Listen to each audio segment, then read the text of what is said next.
ไปก่อนบ่มีบ่หนอมันมีบ้านเฮาหลายคนนะไปตอนนั้นหันบ่เห็นแต่เจ้านี่ใครน่ะเขาเห็นหมดอืมเห็นนะก็จักมันทำดีน้องลาเจ้าผู้ไปอยู่น้ำผมมีน่ะข่อยได้หันเฮ็ดแจกน้ำเจ้าหันเจ้าจะโผล่มาจังเห็นนี่เราบ่ตายแล้วไปเอาข้าวซั่นได้ก็ถือพาซั่นได้ก็บ่เห็นแล้วก็คือเจ้าหันตายแล้วอ้ายเอ้ยอัดชื่อข้าวบ่ชื่อข้าวแม่แล้วนะชื่อนั่งพิว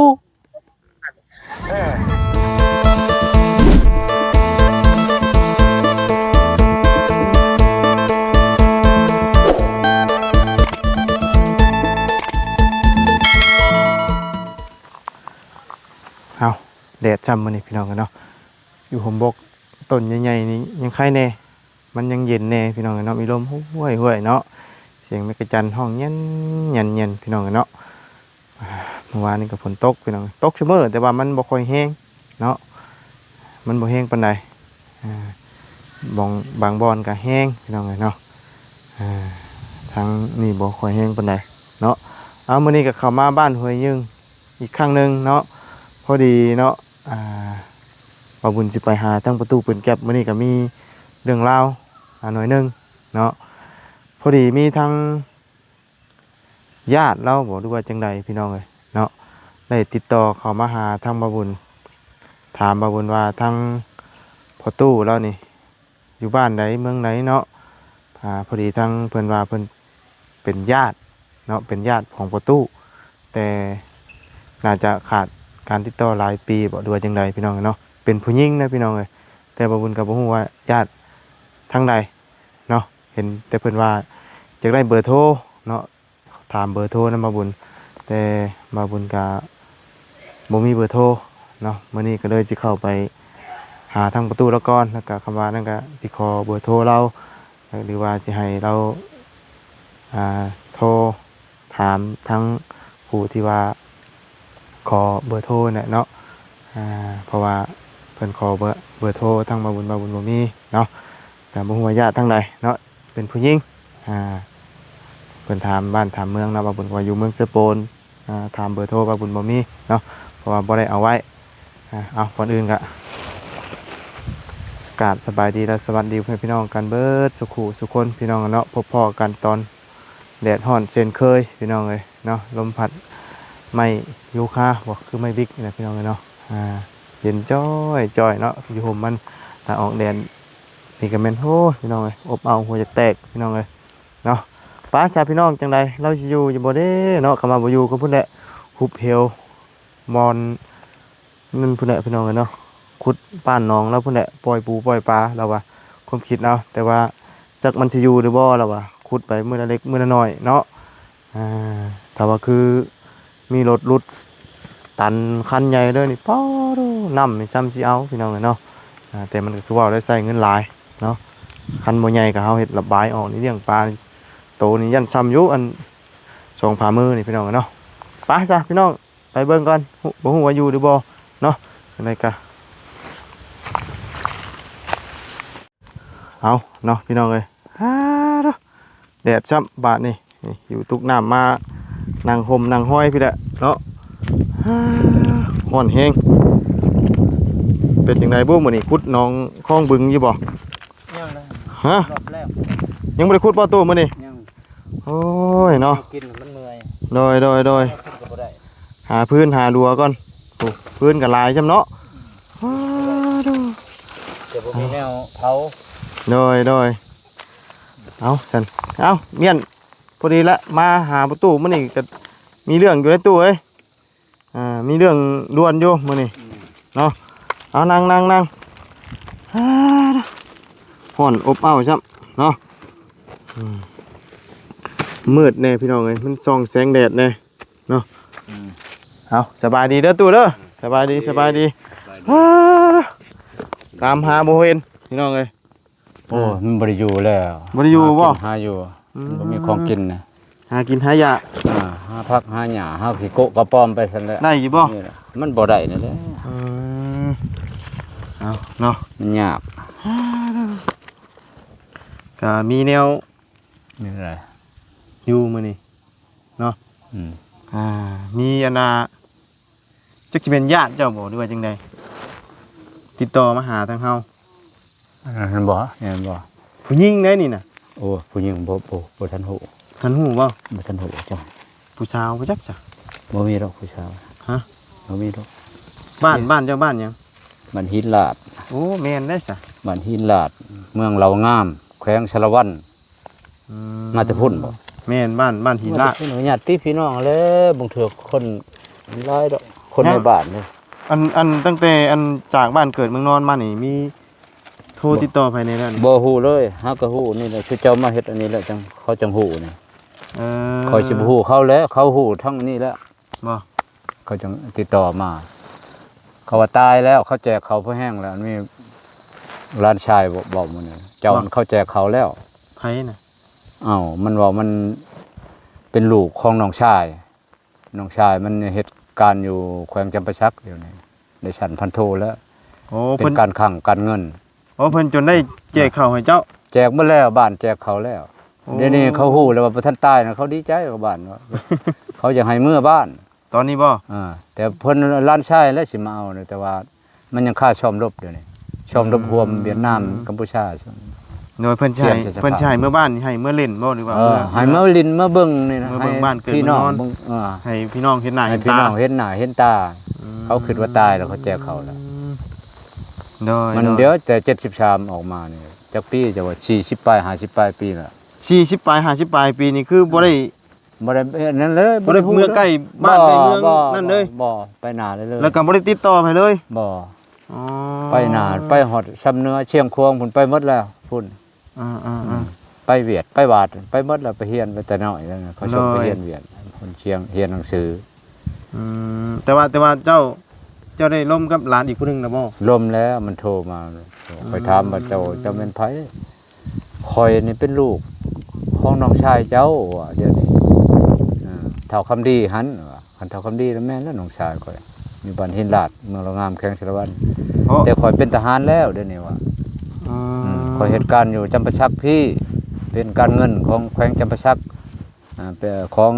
ทหารแขวงจำปาชักแต่สิบ่แม่นญาติคนเดียวกันติใช่แต่ว่านี่เป็นผู้หญิง ได้ชั้นพันโทจักแล้วจักว่าแม่นเมียของผู้นั้นบ่ จังว่า ยังว่าไผบ่ได้ล่ม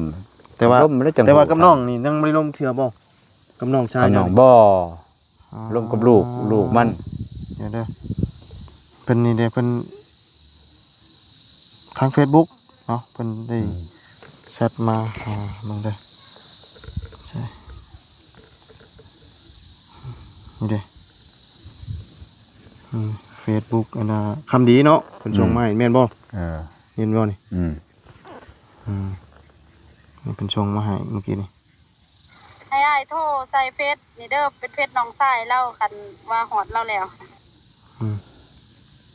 เฟซน้องชายเบิ่งเด้อยังบ่ได้เป็นเพื่อนเนาะเดี๋ยวลองโทรทางนี้ก่อนนะเนาะโทร จะได้ฮู้เนาะ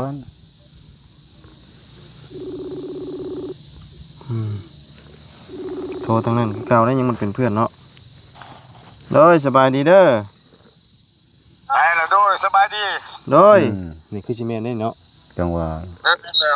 เอาเปิดกล้องมึงดูหั่น แบบนี้เด้เปิดกล่องกันเลย ฮะแม่นอยู่บ่ใช่ แม่ก็บ่ฮู้ แม่นอยู่บ่ ว่าบ่แม่นจะไปใช้แม่นอยู่บ่แล้วเขาบอกกระเฒ่าแล้วก็กระเฒ่าคือกันก็ดอกลาก็ยัง มันสิจือจังหน่อย แม่นบ่ได้บ่หันอยู่หินลาดบ่ได้ ก็แม่นล่ะหินลาดเมืองเรางามแขวงชลวัน เดี๋ยวนี้เขาเป็นเมืองชนะสมบูรณ์มาตั้งแต่ชงหัวหูดแล้วก็ไปจื้อไปชั่งเลยแล้วโอ้โห เจ้าเอาไปก่อนบ่มีบ่หนอมันมีบ้านเฮาหลายคนนะไปตอนนั้นหันบ่เห็นแต่เจ้านี่ใครน่ะเขาเห็นหมด เห็นแล้ว ก็จักมันคำดีน้องลาเจ้าผู้ไปอยู่น้ำพอหน้าครับอันแม่นนั่นน่ะ คำดี ตายอันนั้นเจ้าอันบ่ชื่อคำดีนะ ไว้นี่แหละคือคำดี เขาใช้นั่นว่าลูกชายเราอยู่เป็นทหารแขวงจำปาสักโทรมาหาข่อยว่าเราหันตายแล้วข่อยนี่เป็นลูกของลูกน้องชายเจ้าว่ะ แม่นดาเขาตัวบ่มีไผตายเพราะคนลูกชายของท่านเอาหดท่านยังบ่นั่นดอก มันหันได้มันได้ชั้นพันโทมันว่าสิเอารถไป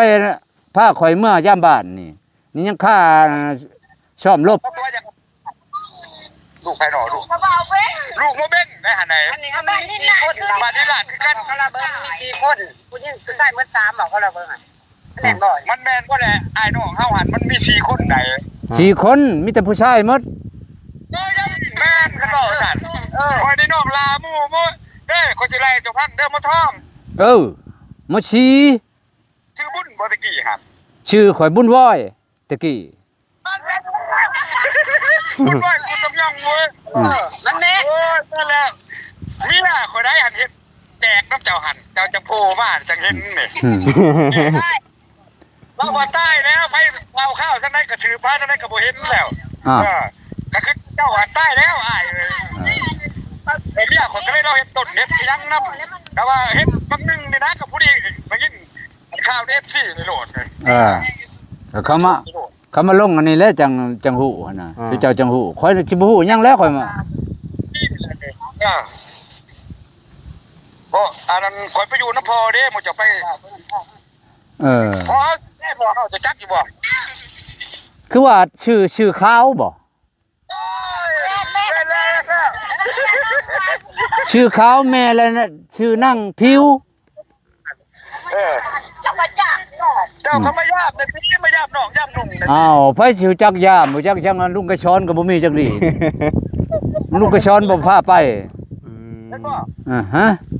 ค่ารถได้แต่ค่ารถมากก็ได้เฮาสิให้ดอกเงินค่ารถเมื่อหั่นแล้วเฮาบ่ได้นายพลนายพันเฮาก็มีดอกเงินให้โตจากรถเบิ่งถ้าเบิ่งหมอนั่นพุ่นแล้วพาเมื่อมันสิเอารถมาเอาเด้เอานี่แหละอันหมอนั่นมันว่าลูกเจ้าหั่นลูกเล่นคือว่าชื่อชายใจบ่ชื่อนั่นได้ล่ะลืมแล้วมันเชื่อฮะมันบ่ยันแม่นดอกบ่แม่นเขาอยากให้เจ้ามาหั่นแหละหั่นเขาเว้าหั่นก็คือกันเขาแล้วมันก็สิมันว่าเงินหันบ่เป็นห่วงข่อยสิไปเอาเจ้าเมื่อให้บ้านให้เขาเบิ่งในบ้านในเมืองเขาอยากให้เห็นหน้าเจ้าว่าเงินเจ้าบ่เป็นห่วงดอก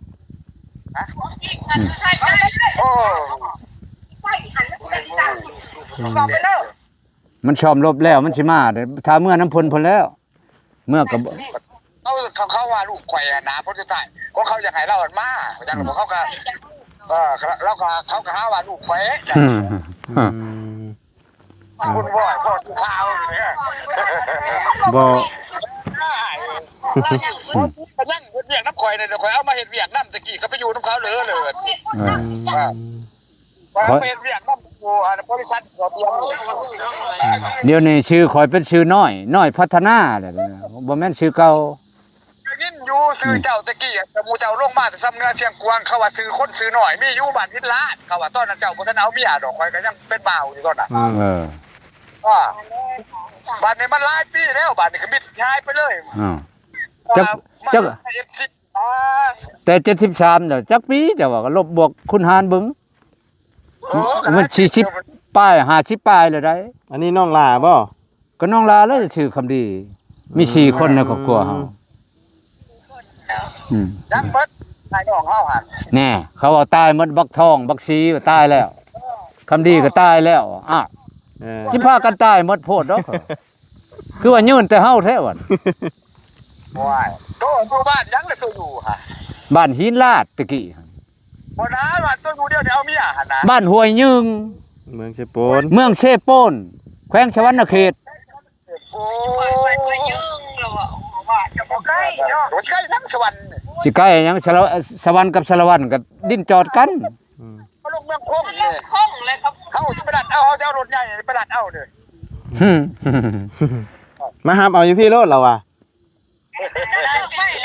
เราบ่จักทางมาซั่นบ่จังอยู่ทางไปบ่มีเงินเนาะลุงกระชอนบ่พาไปนี่บ่มีหยังนี่เขาสิกินก็ทั้งยากเลยนี่กินข้าวนำมาไอ้น้องผู้มาช้ำผอกช้ำผาดช่วยเหลือทง1 2ทงน่ะ หมดเขากินบ่มีเงินซื้อเขาจิติติ คันโตบ่มีเงินมันมีบ่ได้เลขบัญชีโตหาเงินเฮาสิโอนให้เลย เลขบัญชีบ่ เออ มีหั่นแหล้ว มีบัตรดาโตลินอยู่บ่ได้เพชรมุกค่ะ มันน่ะลินบ่เป็น เนี่ยได้ลินบ่เป็นบ่มีอะก็ได้ เป็นหั่นแหล้วเมียมีเงินบัญชีมีบัตรอันนั้นบัตรกดเงินกดเอาอยู่หั่นได้มันเป็นเงินเดือน ส่งบัญชีมาโลด เนี่ยเราเล่นอยู่ดินโทรศัพท์ เฮาสิพาเฮาสิโอนไปให้ตัวจ้างค่ารถมาบัดเมื่อบ่มีเฮาก็จะให้เงินมันสิเงินสิสั่งเงินคันเฮาบ่ตายนะอ่า คุ คุ ย ย ไม่ได้บ่เบิ่ง คุยกับน้องเราครั้งแรกพี่น้องเนาะโอ้40ปลายปี อ้าว ตั้งแต่ 73 เพิ่นยังน้อยซำใดนี่น่ะบ่ได้อัน น้อยแล้วเพิ่นเฮาก็ยังน้อยเฮามาก็นุ่งชงผู้ฮู้มีฮู้จักกัน อืม พายปืนยังบ่ได้ไปเป็นทหารเนี่ยเขาชงไปเฮียนเวียดนามต่อ พายปืนยังบ่ทันเลย บ่ได้พายปืนบ่ได้แล้วเขาบ่ให้อยู่ในค่ายหั่นชงไปเฮียน อืม ทหารเมือง ยังน้อยดีเนาะ น้อยแล้ว แยกกัน เนี่ยนะตัวแต่ว่ามอเอาได้มาบุญไปนี่รับก็บ่สิ เนาะ บ่สิมันบ่เต็ม อ๋อ อะไร เนาะบ่พ้อกันตั้งว่าหลายปี จนว่าบ่จื้อกันถ้าว่าบ่มีชื่อมีเสียงแบบนั้นนี่บ่ฮู้นะเนาะ บ่ฮู้คำบ่ถามเรื่องราวใช่เป็นปลายสาเหตุ อืม ยังดีแล้วทางนี้ยังกันว่าจำได้เนาะทางน้องนี่ เบิ่งบอกกูเพื่อนเฮาเลยเฮ้ยนี่เด้ เห็นโอ้ในเฮือนงามเฮือนใหญ่เนาะ ใช่ ว้าย คนมีเฮ้ย แต่เบิ่งเฮือนข่อยนั่นบ่เราบ่ถ่ายให้เบิ่งเฮือนข่อย เห็นได้เฮือนเราก็ได้ ตูบ น้อย หาก็เฮ็ดตูบ นี่เฮือนเราหลังน้อยๆนี่ให้ อ่า นี่ เมียก็ทุกข์ครอบครัวเมียก็ทุกข์เฮาก็ทุกข์ นี่ลูกสาวเฮาเลยนี่ลูกสาวเฮาเลยนี่ลูกสาวนี่ก็ลูกสาวเห็นบ่นี่ก็ลูกสาว อืม สาว ใหญ่มาแล้วเนาะ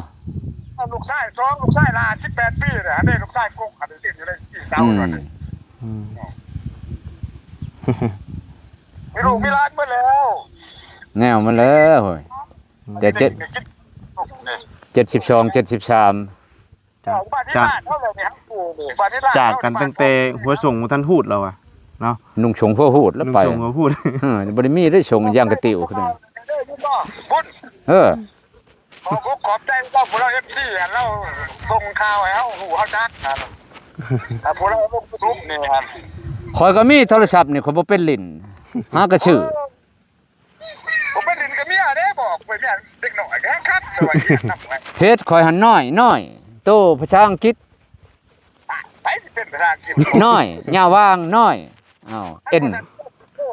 นี่เลย ฮะ ตัวคิดเพชรเท่าอันเฮาตัวลาวคำดีใจดีเห็นแม่นรุ่นแหละ คำดีใจดี เดี๋ยวไปแล้วเฮาสิอันน่ะให้เราอันน่ะส่งไปดอก นี่โทร ยินบ่บ่าวลูกคนได้ส่งไปให้เจ้าหั่น โดยเห็นอยู่เจ้าพอดีเดี๋ยวนะเดี๋ยว บ่เป่าโทรศัพท์นี่อยู่เฮือนนี่นะ โดย เอาโทรศัพท์มาก่อนเด้อ เอิ้นให้เมียเจ้ามาให้ นี่จุดมาจุดเด้อเด้อเราไม่ได้เขาเฮ็ดสีเขาไปแล้ว อ่ะทางประตูแล้วไปเอาโทรศัพท์ นี่เจ้าเอาเพชรลาวเขานี่บ่ได้บ่ ได้ อ้าว พอดีเราว่างเลยเมื่อกี้นี่เจ้าย่างไปแป๊บนึงเนาะเดี๋ยวเด้อเฟซเรา อ้าว นี่เด้เฮ้ย อยู่ไสคือเปิดบ่ได้วะ ของเจ้าบ่นี่นะของใครโทรศัพท์เจ้าเองบ่ มือชองมือ มือสอง สับมือชองเห็นอยู่บ่ เป็นเมียมือหนึ่งนะวะ บ่มือชองคือกันของมันนะทั้งยี่ห้อต่างตัวนั้น เลยให้เฟซเจ้า เห็นบ่เพจนั่นข่อยบ่เป็นชอกเป็นเบิ่งคือมืดตึบอยู่ มือตึบบ่ เจ้าของเจ้าคือว่าแจ้งนะ เปิดแสงขึ้นเด้เบิ่ง อ่า เปิดแสงกัน มันเป็นลิ้นเป็นหยังนั่นนี่ฮะก็อาทิตย์หนึงบ่ซื้อ บ่แสงมันก็คือบ่สว่างเนาะ รุ่นไหนนี่ Vivo นะ บ่คือบ่หุงแท้ อ่า บ่แสงมันนะ เอายอมเด้อเปิดได้เปิดแสงบ่อนได้ลิ้นบ่อนได้ เดี๋ยวหา Facebook ก่อนอันนี้น้องชายหล่าว่าติ อ้าวน้องชายละขันว่าคำดี น้องแท้ๆนี่เนาะวะ เขาน้องแท้ๆเนาะ เด้อ ในเฮือนเดียวมี4คน แต่ว่าพ่อแม่ยังบ่ พ่อบ่ได้ถามเราไปพ่อแม่ตายแล้วค่อยมา โอ้พ่อตอนมาแล้วพ่อแม่ตายแล้ว อยู่นำป่าเลี้ยง อืม ใช้เอาแสงขึ้นมึงดู มันคือบ่มีให้เปิดแสงชุดอันติ อยู่บนได้ฉันของเจ้าก็คือว่าแจ้ง ชุดได้เด้อ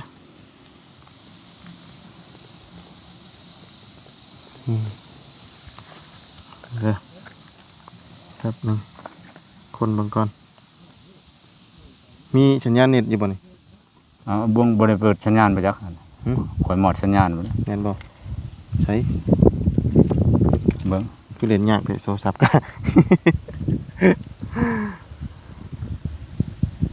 เด้งเสียงจนว่าอันนั้นยังมันอยู่ เปิดแล้วเนี่ย ฮะ เปิดแล้ว เฮ้ยอันนี้เอาแสงขึ้นนี่เด้อโอ้ยแสงมันอยู่รุมพี่ แน่ แม่นบ่นี่เด้ โอ้ย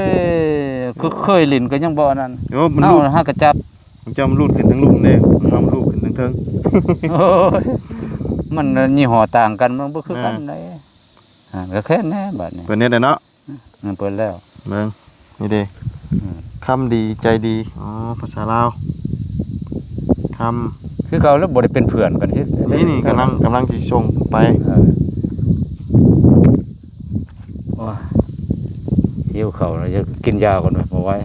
เดี๋ยวจังคิดตุ ฮะ เดี๋ยวจังกิน ยาเลยได้นี่ เดี๋ยวจังหน่อย คันกินตัวนี้ใส่ยังแค้นๆนั่นนึงเลย แป๊บนึงเดี๋ยวจังกิน แต่เช้าพุ่นไปหา บ่ กินก็บ่ได้กินก็บ่วิตแจวคือเก่าฮ่าเขาอยากให้เฮาเมื่อแต่ค่าเลยเฮาบ่อยากอันนั้นเด้คันให้เมื่อเลย บ่ ขี้ข้านไปทางใดอยู่ทางใดไปฮอดไสในใดเงินค้ำเท่าไหร่โอ้ยค่ารถค่ายนต์เท่าไหร่บ่ฮู้นะเขาอยาก ยากบ่ คันมาเอาข่อยก็สิเมื่ออยู่ อืม คือหมอนั่นเว้ยถ้าหมอนั่นพุ่นแหละ งั้นก็ร้านเนาะ อืม นี่เด้ อ่า ส่งขอเพื่อนแล้วเดี๋ยว ส่งหาเราเลย นี่เห็นบ่คักแหละ แป๊บนึงเด้อ การเฮาจะโทรทางเพจทางหยังมันสำบายอะมันเห็นหน้าเห็นตากันน่ะยกโปะเลยเด้ มีปัวไปแล้วชื่อแท้ชื่อหยังก็ บุญว้อย ส่งขอความเสียงไปเลยเอา บุญว้อย เฮ้ยยังบ่ได้บ่ได้มันต้องตั้งค่าอย่างบ่นี่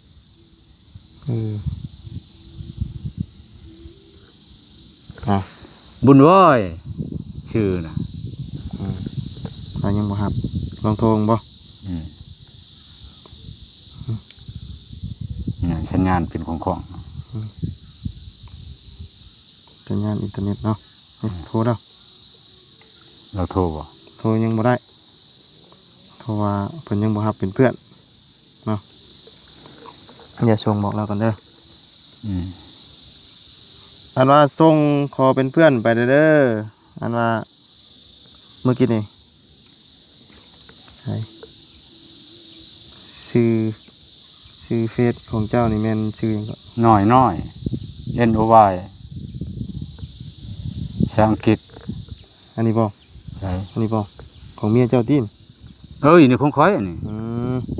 มีรูปเมียข้อยบ่ แม่นอย่าส่ง น้อยอัน NOY นะ ส่งตัวนี้ไปให้เพิ่นนำเพิ่นจะได้ฮู้ เฮาได้เป็นแน่แล้วภาษาอังกฤษบ่แม่นเว้าได้ภาษาเวียดภาษานั้น เป็นลายอยู่เนาะเจ้าได้ไปเยี่ยนเนาะผู้บ่ได้ไป แล้วเพิ่นว่าอ้าวเฮ็ดได้สิอันพวกให้พวกบนเขาขายตังค์ให้ว่าอ้าวเฮ็ดได้สิเป็นภาษาอังกฤษไผเป็นเนาะเขาสอบหาคนเขียนน่ะว่าบ่เป็น NOY นั่น NOY นี่ยะวาง NOY ก็น้อยอ่าน เนาะส่งไปแล้วเดี๋ยวเพิ่นตอบไม่ยากหรอกเดี๋ยวเพิ่นตอบแล้วก็แม่นโทรคุยลมกันได้บัดนี้เนาะบัดมือบัดเว้นก็ได้บัดนี้เรียบร้อยเดี๋ยวเพิ่นตอบรับเราส่งบอกเพิ่นแล้ว มันก็ไผมันก็บ่ได้หลายมีแต่10%นึงฉากบ่เข้าอย่างว่า เนาะ ก็จากกันตั้งแต่ฝ่ายปืนยังท่านเป็น พายปืนบ่ได้แล้วเป็นอยู่พายมันบ่แพ้ฮอดปืนนะ มันหนักว่ะ อ้าวปืนอากาศมันสิหนักปานใดเด็กน้อยมันก็พายบ่ได้เลย บวกกับคนหน่อยเนี่ยมันดิอืม น้อย บริพอกัน30-40 ปีแล้ววะเนาะหากันติดต่อมาเห็น 40ปลายปี50ปลายปี73นี่ มาเห็นกันตอนเฒ่า 2025 แล้วก็จนว่าทั้งนั่นก็ได้แจกข้าวให้ แจก เนาะ เขาแล้ว แจกเขามั มันเว้ากินว่าแจกเขาแล้วเขา จนได้เฮ็ดต้นเฮ็ดกอยให้พี่น้องเนาะหรือว่า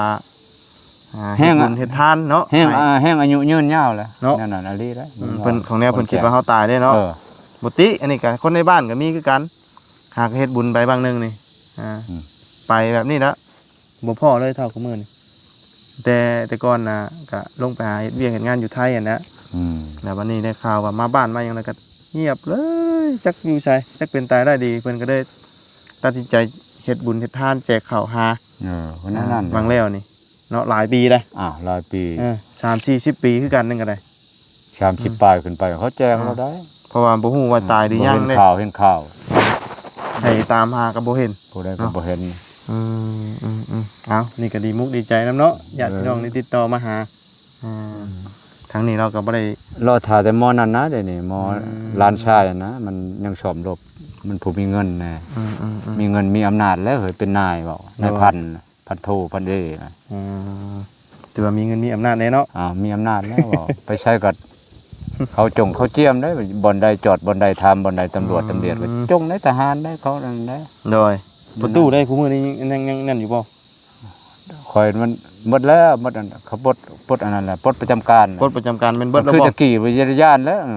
ชั้นกับชั้นพลตรี โดยคู่มือนี้บ่ได้บ่ บ่ได้แล้วเขาบ่ให้ใช้แล้วจะเป็นประชนเลยเด้หรือว่าหมด มันเบิดชิดอ่ะเนาะ แต่ว่าเขาบ่ได้เอาคืนนกสันอยู่หันแล้วบ่มีสิทธิ์ใช้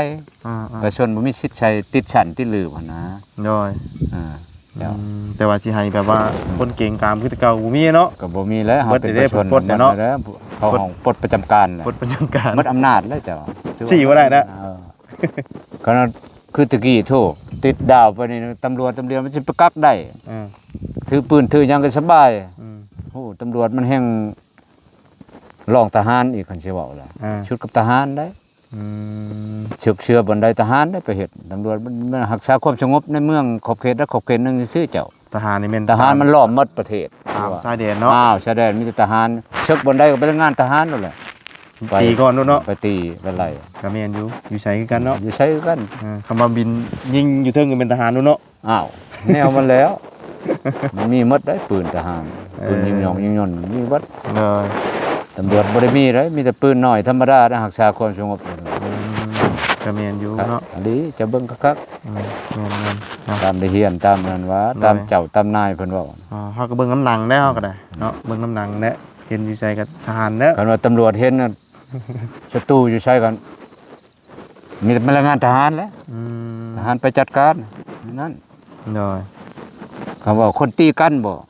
คนลักเล็กขโมยน้อยบ่เพิ่น ตำรวจเนาะ ตำรวจนะหน้าที่เพิ่นขอบเขตอันนี้นะความสงบให้มันมีความสงบ เลยเอาซะเนาะมื้อนี้ก็ได้มาหาทางประตูก็พอดีมีทางญาติเราเนาะเป็นหลานแล้วอันผู้หญิงอะเนาะเป็นลูกของน้องชายเนาะติดต่อมาทาง Facebook ลูกของน้องชายติดต่อ โดย ยิงแม่นเลยมันเป็นได้ดึงๆหน่อยเขาเป็นได้มันก็สิบ่เป็นหยังดอก โดย น้องชายก็เลยสิโทรซื่อๆคือเฮานี่แหละเป็นคันว่ามียิ่งเขาเด็กน้อยเขาเดี๋ยวนี้ไวเขาความสมองเขาไวสมัยนี้สมัยหลานช้อนปู่แหละครับ แม่ บ่แม่นปู่ช้อนหลานคือตะกี้นะปู่ให้ความรู้ตะกี้นะพ่อแม่ให้ความรู้เดี๋ยวนี้เขาฮู้ก่อนผู้ใหญ่เด็กน้อย แม่น เรื่องวิทยาศาสตร์นั่นได้ก็เขาห้องสมัยหลานช้อนปู่บ่ทันเขาดอก บ่ได้คุยกันบ่ได้เห็นหน้ากันหลาย10 ปีเนาะมาเห็นกันตอนเฒ่าจนบ่ชื่อกันแล้วก็ได้ 50ปลายปีแล้ว ดีมุกดีใจน้ำประตูเพิ่นเนาะน้องชายลากันเฒ่าคือกันบาดนี่ต่างคนต่างเฒ่าได้พอกันบัดนี้เนาะป้าชามีแต่เฮากันล่ำลาไปเพียงคำนี้เด้อพี่น้องเนาะมีแต่ให้ทั้งโดยให้ประตูทั้ง ทองแน่ แล้ว เขาปั้นน้ำก่อน เราล้มกันเองพี่น้องกันเนาะติดต่อกันได้แล้วเค บ่ยาก รื่องดื่มกันอยู่รถคุณตุ มีรถปูน รถอะไรย่างไปเอาเนาะ บ่ได้เอามาของแนวหาเจ้าบ่เห็น มัน ไปซะ มันบ่อยากชูได้เห็นดอกมันต้องไป แต่ละมื้อต้องมีเวลาไปบางเทื่อได้กบได้เขียดได้ผักได้หญ้าพอได้มากินหนาๆช่วงนั้นบ่มี ป้าจ้าพี่น้องสำหรับมื้อนี้ก็ล่ำลาเด้อเนาะทั้งประตูแล้วก็อยากดูดบุหรี่เด้อพี่น้องเนาะโดยเอ้าเนาะพบเจอกันใหม่ขอบคุณพี่น้องเนาะ FC เด้อที่เข้ามาติดตามรับชมสำหรับนี้ไปก่อนพี่น้องสบายดีเด้อไปเนาะอึ๊บโอ้ยอ่อนแฮง โอ้ยเอาเลยบ่เอาแม่ของเจ้า ไปจ้าพี่น้องเนาะพบเจอกันใหม่แดดซับสบายดีและสวัสดีพี่น้องกันเบิดสุขทุกคนบ๊ายบาย